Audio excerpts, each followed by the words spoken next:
Ladies and gentlemen, welcome to the moment we've all been waiting for. We are now at the Big C Invitational Season 1 playoffs. It's a very exciting time for not only our fans, but our competitors as well. Time for us to see the fruits of their labor. They've been working hard, grinding, learning a brand new game to them. And we've seen lots of great improvements, great strides by these players. Some interesting strategies were pulled out. Tensions were high. But the faithful shall be rewarded. Before we start, I'd like to thank all of the players, all late players, for a great regular season. This was super fun for me. I hope it was for them as well. I've really enjoyed putting this together and just seeing my friends enjoy a new game. So let's get into it. Alright, the format of these is going to be a little bit different than the other weeks. It's going to be a playoff bracket, as you can see here. Congratulations to Jack and Jagan for securing that playoff bye, that coveted playoff bye. So for our quarterfinal matchup, it's going to be Oscar versus Kevin, and then Adam versus August. And some pretty interesting matchups. Interesting note, all of the winners of Week 7 are actually on the top side of this bracket. It's going to be single elimination, best of 3 matches. So each match is going to be determined by a best of 3 series. And these can be played throughout the week. So because these guys are new, a lot of times their matches take a long time. So we're allowing them to say if they want to play one game on Tuesday, one game on Thursday, third game on Saturday, that's fine. Or if you want to play them all at the same time, that's also cool. Teams are allowed to be changed up during the series. Can't change any of your total roster, but your active 6 can be changed, and I definitely encourage people to change them. You should be trying to adapt to your opponent's strategy. Overall rosters are now locked. So the 10 that each player has right now is set. This week will be quarterfinals. Next week will be semis, where Jack and Jagan can come play. And then next week, the week after that, will be finals. Very exciting. Might have a special guest for finals. Who knows? Just going to put that out there. All right. Let's move on to the next little action here. Alright, Brandon and Manny, thank you for playing. Unfortunately, these players have been eliminated from playoffs. They had some interesting teams. Brandon had a very scary team. He actually auto-drafted, which was very funny. But his team was very, very scary. Metagross and Raikou on the same team is insane. Raikou you don't see a lot of in Generation 3 OU, but it is an extremely strong Pokemon. In Generation 3 OU, it's just very weak to Dugtrio and Blissey. Both of those things kind of need to be eliminated for Raikou to actually do anything. But in this format, there's only one of each of those, so I believe, yeah, if he's not against Jack or Adam, Raikou can kind of go crazy. And also he has the Chansey, so no one else has a great special wall against it. Metagross is just a very strong Pokemon. Brandon really loved the Choice Band Explosion Metagross. He was very eager to click it. Great to trade down. Also, surprisingly got a pretty solid defensive core. Melodic and Chansey. Pretty good Pokemon. Pretty hard to beat down. With some good offensive powerhouses in Metagross and Raikou. Flygon can kind of go either way. It just really depends on what you want it to do. A Rock Resist not as needed in this format because of, again, only one player having Aerodactyl or Tyranitar. Brandon had an interesting strategy. Became known as the Linoon guy part through the season, picking up that Linoon and utilizing that Belly Drum extreme speed set. Very scary Pokemon, can definitely 6-0 teams if you're not prepared. He supplemented this with a Solrock, where he would switch it in, put up screens to allow Linoon not to be one-shot when using Belly Drum. And he got it off the ground later. He showed signs of life towards the end of the tournament, but ended up petering out. It was interesting to watch him. I would have liked to see more from that Raikou. Never got to see that Pokemon really shine that much, but still, thank you for playing. And Manny had a very interesting build. He just took all the fastest Pokemon. Aerodactyl, Jolteon, Sceptile. Dude loves speed, man. He did leave his team with a few defensive holes. Cloyster, his game plan really relied upon putting down spikes, predicting switches, and using Roar to really rack up those spikes damage. But if Cloyster ever went down early without putting down a spike, we saw him really peter out without much of a defensive game plan. He tested a little bit of Smeargle. I don't know if he ever brought it to any matches. I know he's testing it in scrims. Kind of a weird Pokemon to use. Very cheesy, but can definitely catch people by surprise. I wanted to see a little bit more of Rhydon and Muck. I think those could have helped out on the defensive side a little bit. And some kind of cool Pokemon. But alas, again, same as Brandon. Thanks for playing. Hopefully we'll see y'all in another video. But for now, we're gonna have to move on. And we got some crazy stuff going on here. August, after a generous donation to the playoff committee, made it in. Maybe something nefarious was going on. Maybe a little bit of collusion. Who's to say?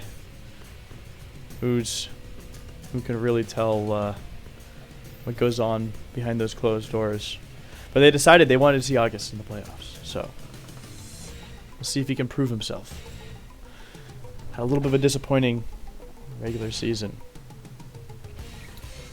This is a very scary team, though. Tyranitar and Gyarados, two great Dragon Dance sweepers. Can be very scary.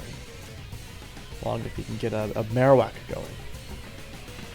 Some scary guys. I'll say he does love to cook up some interesting strategies. Sometimes cooks a little too hard. But that definitely is a player who can surprise you with some cheesy stretch. We saw that the Salakberry Magneton to catch the Doug Trio off guard earlier in the tournament. That was definitely interesting. And along with the Parashong Misdreavus to eliminate annoying threats. I'm interested to see how he can put these strategies to use in playoffs. In a best-of-3 series, it might not be as good because you can prepare, maybe not be as caught off guard by a cheese strategy. So if he's might get a win in game 1, but then really need to adapt and play a more consistent style in the next few games. But good luck to August. Coming in as the 6th seed can kind of be tough. And next, moving on, got the big man himself, Oscar. He actually had a really cool team. We saw him put Zapdos, Celebi, and Regirock to big work later in the season with some really cool defensive synergies. it kind of forces a little bit of a guessing game of, do you use this ground move on Regirock when Zapdos is immune, or Celebi is going to take it resisted, or a bug move on Celebi when both Regirock and Zapdos resist it. And which one is he going to switch into? So it's kind of hard to predict. Has some cool offensive power too. Blaziken, very scary Pokemon, hard to switch into. Depends what set he's running, but man, that thing can just hit everything like a truck. It's got some other cool stuff. Hariyama, very interesting Pokemon, knockoff strategies. And honestly, he has a kind of cool rain team. If possible, got Ludicolo, Kabutops. Always thought this Pokemon was cool. Quillfish, interesting water poison typing. And then, I mean, Celebi definitely appreciates not eliminating that fire weakness. And Zapdos and Dragonite can run some weird thunder stuff. So I'm interested to see if he's going to pull some of that out in the playoffs. He definitely had a little bit of a glow up throughout the season.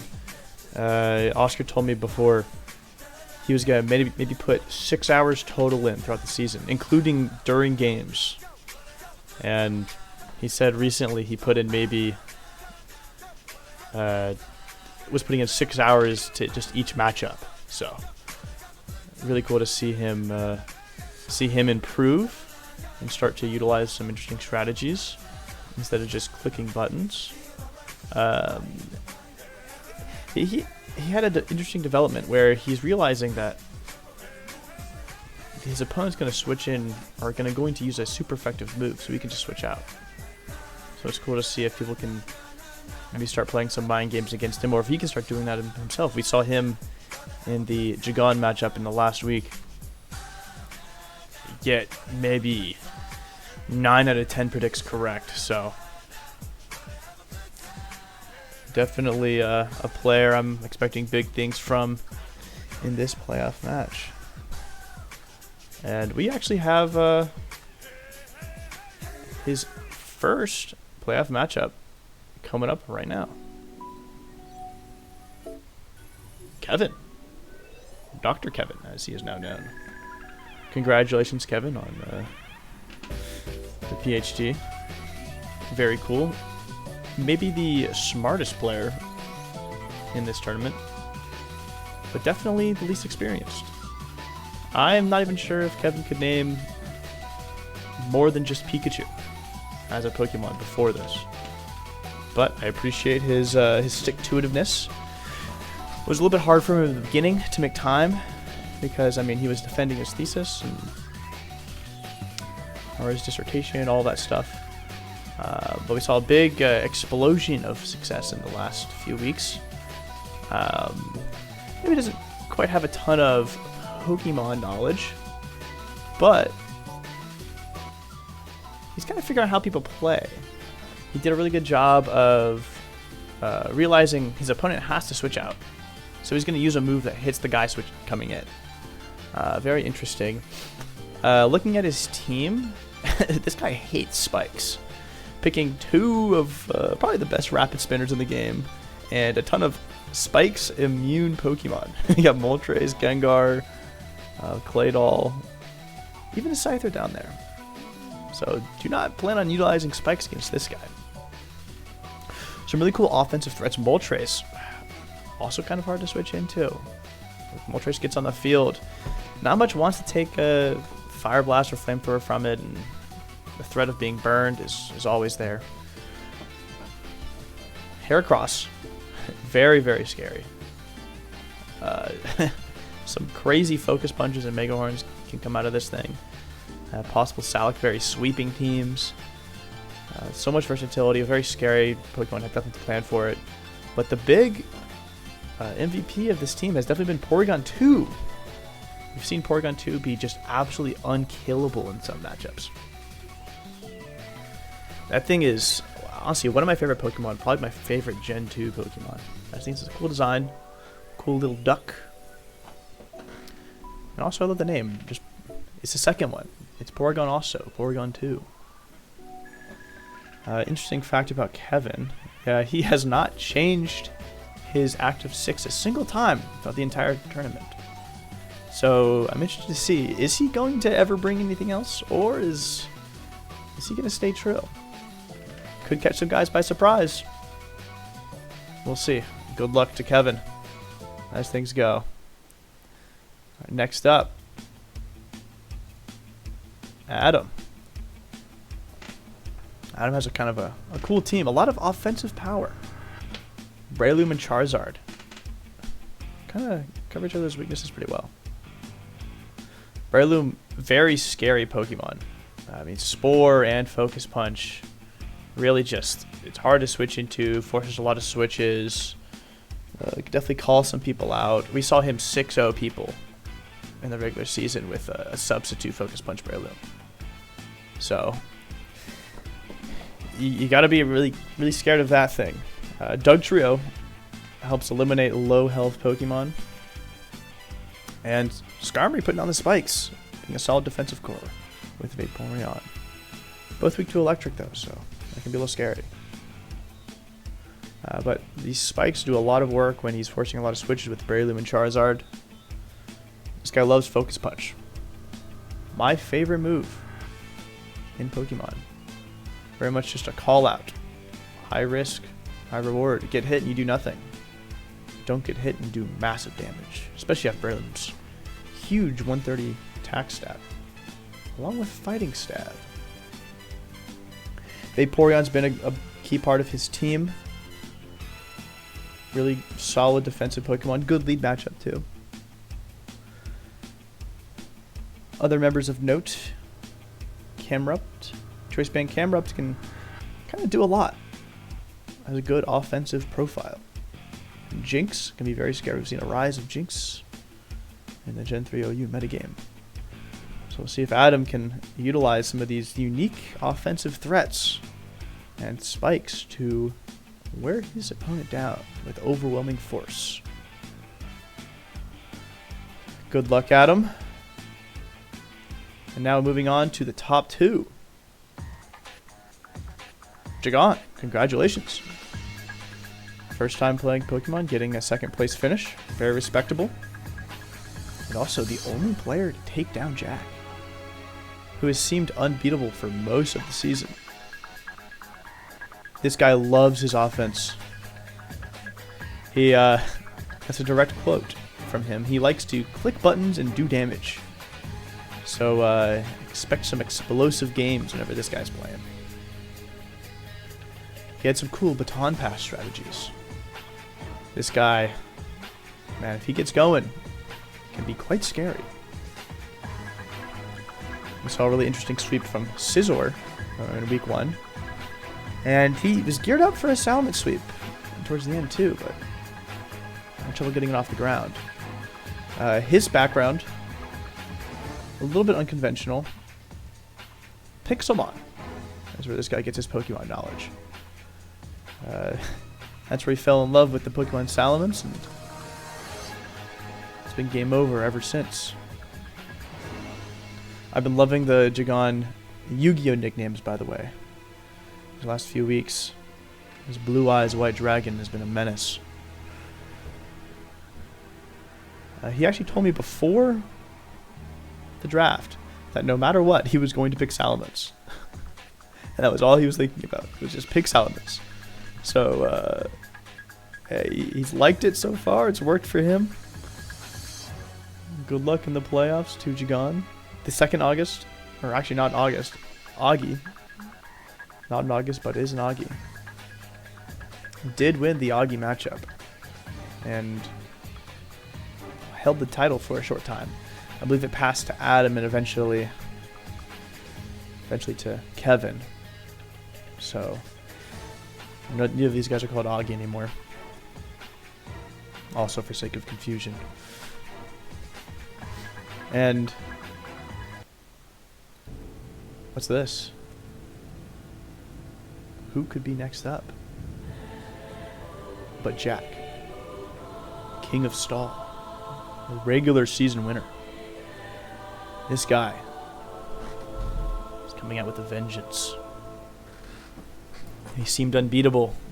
Stumbled against second place winner for the regular season, Jagan, but then came back and smashed the next player who stood in his way.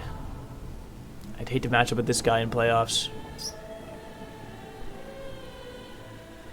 He's put in a lot of work to strategize against people. It's been really cool listening to his strategies before and during the games. He plays a little bit of a slower style. Likes to be in control. Is very consistent. But does still have some very creative strategies. We've seen some during the game, but some remain yet to be seen. So who knows what this guy is going to pull out during the playoffs. I'd be scared.